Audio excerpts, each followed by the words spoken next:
Hello, in this video I will show you how to cancel Paramount Plus subscription.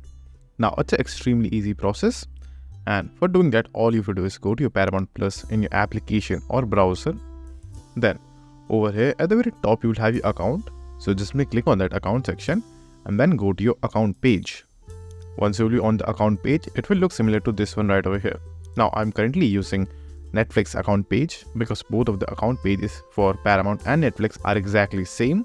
So once you'll be on your Paramount account page, you will find your subscription or billing option, which you can see right over here.